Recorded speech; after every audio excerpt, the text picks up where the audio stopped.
several years, there's been a gold rush on cryptocurrency. Investors have made small fortunes on these web-based coins like Bitcoin and Ethereum. But it's also created a place where predatory schemes thrive. Lots of people have lost lots of money. Yeah, so tonight our Matt Gregory digs into who's pushing these ventures and what the U.S. government is doing and not doing to protect you from the hidden risks of crypto.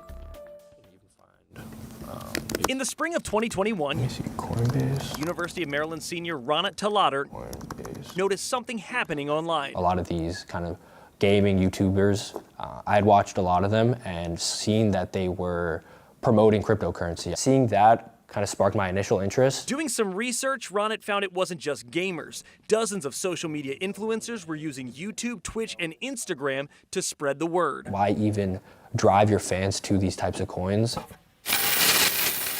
Before we go any further, here's the 101 on how crypto works. A person buys a digital code, we'll call them coins. The goal is that it will be used as a currency online, replacing money. The more people buy these coins, the more they're worth. The big name, Bitcoin, is worth thousands. But the coins Ronit found influencers pushing were little-known ones with questionable value. I saw that a lot of them dropped. And I saw a lot of them just kind of just plummeted to zero. So this is the best gun of the game, low-key. For example, this is a YouTube influencer with millions of followers. He promoted a coin called MILF token for a few weeks. Followers started to buy it, and at its peak, $20 million a day was invested into it. But then, see here? Price overall just decreases. The influencer stops promoting the coin. And that's only the course of like literally a couple of days. Now only $30 a day is invested. It's just practically dead at this point. And the influencer has taken down his posts. By the way, that MILF token I did a while back. And the people who bought the coin, I got paid a bag to do that. Out of luck. There needs to be some sort of like legal consequence for what these influencers are doing. We aren't naming the influencer because he isn't facing any charges. However, earlier this year, one of the most famous social media influencers did, Kim Kardashian. The Securities and Exchange Commission fined her millions of dollars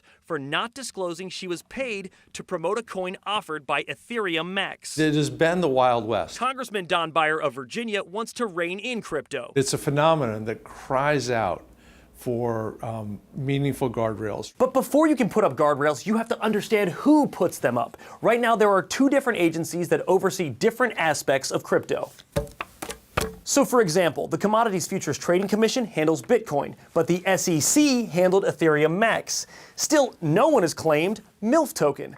Beyer's bill would define that oversight responsibility. Once they get the regulatory authority, they can be much more aggressive about protecting the investors. This can't just like keep happening. People can't just keep losing their money. One of these things called like poo coin. While the government sorts things out, Ronit, a finance major, has turned his findings into a school project. Showing the influence that these influencers can have on the volume of a coin. And he offers a 21st century cautionary tale. The people that watch them, they're so impressionable. When social media and digital investing collide. The amount of people that they're actually promoting these coins to just is super dangerous. Matt Gregory, WUSA 9.